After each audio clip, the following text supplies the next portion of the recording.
Hi, everybody. So I wanted to talk, I have the lighting is not the greatest, but you know, it is what it is. So I wanted to talk about several things, but one is what's happening right now energetically on the planet is affecting a lot of people in a lot of different ways. And life is feeling really unhinged for a lot of people right now.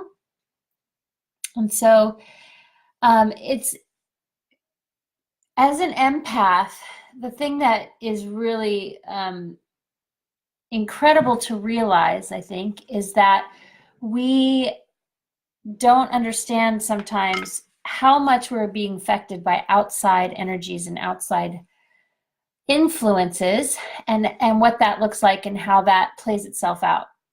So, for example, right now there's a warble or a wobble in the planet, and there's stuff going on an energetic level, and there are 5 planets that are being that are aligned until February. So there's 5 planets that are lined up until February, and there's also what they're saying is that the magnetic field of the Earth is unstable, and there's a pole shift sort of happening, but we don't really know exactly what's happening. But one thing I would say is that the sun is definitely impacting our reality in terms of the cosmic rays that are coming in and the influence of those cosmic rays, but also the sun's rays and the sun's sunspots and the energy being directed towards the planet. And also, as an empath, we are extremely sensitive to outside energies. And so it is sort of our responsibility on some level to, 1, be able to feel that, but 2, we can't allow that to derail us, right? And so, our lives may shift and change, and they may show up in different ways. Things might all of a sudden become an upheaval situation, and all of a sudden our life is changing, and we think it's just us, but in fact it's rearranging itself to be able to benefit us in a positive way, and we need to remember that. So sometimes it's hard for us to remember that things are working in our favor and that they're actually really good. And things around us may be falling apart. So anything that isn't in alignment with our highest truth and our highest good is most likely at this time going to fall away. Because in order to resonate, right? Let's talk about resonance for a second. So a resonant field is one where you are harmonically sort of vibrating at a sweet spot, and you're resonating, and there's a resonance that feels good, and it's harmonic, right? So as we go through these planetary changes, though, what happens is we are being affected by those like spikes in the energy field and the Schumann resonance spiking and all of those things that would make us feel ungrounded, right? And if we don't have our footing, if we don't have our ground, if we're not grounded and we're sort of, wobbling around, and even if we are actually grounded, it can still disrupt our vibration and our resonant harmony that we have on a normal basis. So, what kind of tools do we have as empaths to be able to navigate these new waters that are showing up, these new frequencies that we're not actually used to, but they're very strong and can be very imbalancing and make you feel unhinged and like you're floating. So in the past week, I've heard more often than not, or read more often than not, that people are feeling unhinged. They're feeling like they're floating, they have no footing, they don't know where they're going, they don't know what they're doing. And one thing I would say is just trust that wherever you are going is in your highest and best expression, so that you understand that it's not working against you, but it's working for you.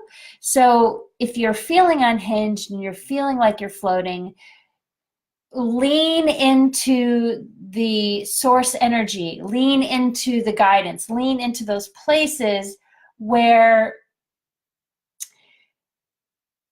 even if you don't know where you're going, lean into it rather than resist it, or, doing this and being like, the more that we lean into our highest expression, the more we lean into what we know to be true about ourselves and ground ourselves into that next level of embodiment, the more it can land, the more it can be integrated and received by you.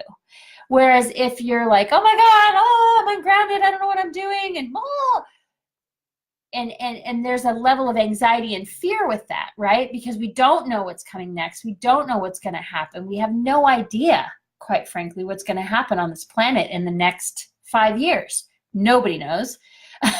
And so it's like, where are we placing our attention? Can we place our attention on allowing Spirit to reveal to us what it is that we need to pay attention to, so that we can honor this expansion, so that we can honor this environment that is being revealed at this time and is showing up and is being created, right? So what we're used to doing is, we got to manifest, we're going to make this happen, right? Well, right now, more than ever before, it's not about doing that, but more about co-creation with Spirit, co-creation with the universe and how it's showing up in your life. We have an opportunity with this magic that's being presented to us, this not knowingness, this question, like we're staying in the question rather than being in fear of what's coming, but actually being like, okay, so what is showing up for me? What is revealing itself? What is it that Spirit wants me to pay attention to? Where am I being guided to? What am I being guided to pay attention to? What is that?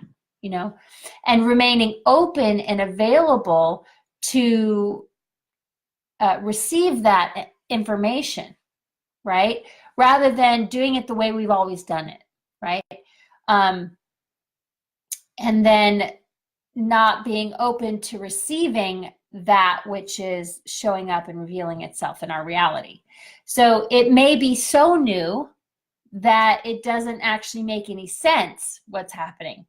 And so there will be a lot of the confusion and the, oh my God, and the fear and the surprise and all of those things. But if we are willing to ride the wave, right? If we are willing to ride the wave and to allow Spirit to reveal itself through our experience in full faith and trust that we are being completely provided for and protected, then it lands differently.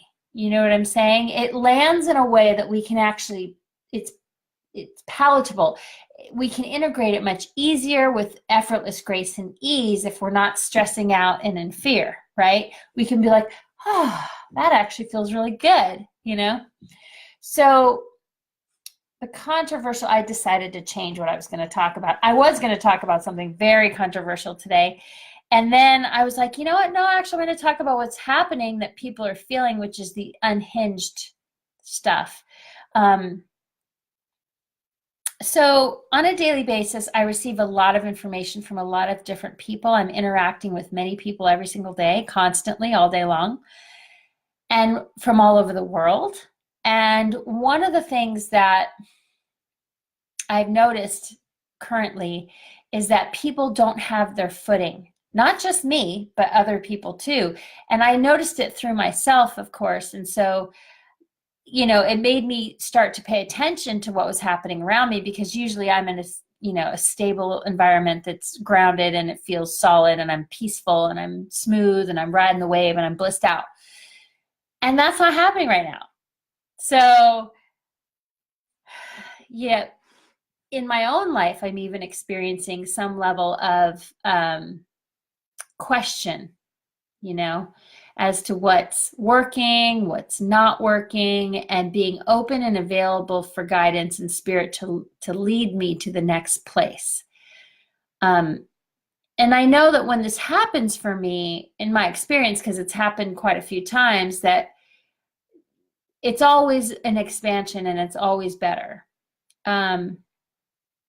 This last move here to Los Angeles has not been serving me in some ways, and serving me in other ways, and serving my son in many ways. But it was sort of an unexpected turn in my life. And what I've gleaned from it, though, is that I'm super grateful for him being with me. And I'm super grateful that I'm showing up for him. And I'm super grateful that no matter what happens, we're together and we will work it out and we'll figure it out, you know? And it's been a rough ride for the last 6 months. And I'm so grateful, though, for what I've learned in terms of all these different levels. And I haven't been doing much with my life. I've just been kind of here grounding the energies. And so when I just had sort of an uprooting and sort of up-leveling of what's next, I wasn't really expecting it. So I kind of crashed a little bit and had a cry and a rah, you know, moment where I literally was like, oh, shit, what am I going to do? You know?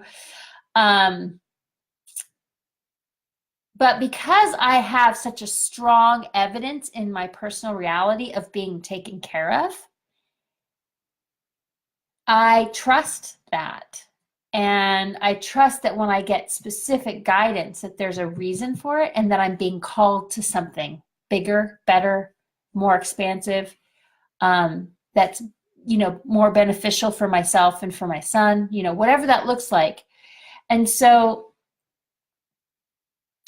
as an empath, though, I have to remember to take care of myself and be incredibly in extreme self-care. So I have to be super present to what my needs are, especially when I'm around other people, because I can get lost in other people's realities. And so I have to almost fight for my own on some level sometimes. And so through that process, I have developed a self-care system. And a way of energetic protocols that have helped me to shield myself from, you know, some of the negative influences that may be around in the environment, right? And choices, right? We can make choices for ourselves as to the way that we go about something or the way that we choose to embody, right? And for me, that means being willing to show up despite how I'm feeling, but maybe embodying in a different way than I'm used to in order to accomplish something and still take care of myself within the construct of the discomfort. So one of the things that I do on a consistent basis is I cast a circle of white light around me clockwise 3 times. And I say 3 times, pass not, meaning you cannot pass my barrier, so that negative energy can't actually hit me so hard in my field, in my aura. And then I also create, that takes skills. Yes, it does, Erin. It takes a lot of skill, but that's practiced skill. So I practice this and I'm very consistent about it in every moment. I'm very consistent with the way that I go about my shielding so that I can build up a field that is strong and vital, right? And so it's definitely an interesting dynamic. I'm getting a lot of interruptions. I'm having people call me right now, and I think it's really funny that like literally somebody's trying to call me and it's like messing up my whole jive right now. It's like really funny. Boundaries. The minute I mentioned it, I felt it, and I felt like energies going, no, don't tell everybody this. It's kind of funny. So see how important it is that there was energies trying to interrupt what I was doing. So I'm not allowing that. Simply not allowing that. So what I was saying is casting a circle of white light 3 times clockwise, past knot, around me. And, you know, that's about 6 feet. Okay, so just imagine it's like, you know, your whole soul sphere. And if you extend your arms out like the Vitruvian Man, that's your soul sphere. So you want to cast a circle around that. And then you want to create a rainbow sphere of light to be able to hold that in place. And it also acts like a blending cloak. And what that does is that allows for you to kind of blend in and still be bright and shiny in your embodiment, right? You can still hold your light, but it gives you an opportunity to shield up a little bit, and so that it bounces off. The negativity will bounce off a lot easier. And the more you strengthen your field, the more you incorporate these practices into your daily life, the smoother your life will get. Like you'll start to notice that it just kind of chills out, you know. And I don't want to get into some of the advanced stuff that I do, because I feel like just even the simplest thing, like a rainbow sphere of light and entering your soul sphere. I do have a Facebook Live, by the way, called Entering Our Soul Sphere. If you're interested, you can watch that. But the tools that I'm using are tools that I've developed over a long period of time that have worked really well for me. And I use a lot of different tools now, obviously, as an empath, to keep myself shielded from negative influences and negative stuff that comes towards me. And, you know, I kind of get that because of the stuff that I do. And so it's just a matter of really paying attention to our energy bodies and really being present and available. So if we're feeling like we're being bombarded, it's probably because we have a Swiss cheese aura and we need to heal it, and we need to seal it up, and we need to establish a new field of reference for ourselves. So I invite you to do that today and see if that actually helps with the feeling of being unhinged, or whether or not that, you know, shifts for you and you can feel grounded and peaceful within what's going on in our environment right now, energetically on the planet. So with that, I'm going to sign off. Live365, day 15. Oh my goodness. And I love you. Thank you for watching. I appreciate you being here for sure. And I'll see you later. I'm not sure if I'll see you tomorrow, but I might see you tomorrow. But if I don't, I'll see you later. Okay, bye.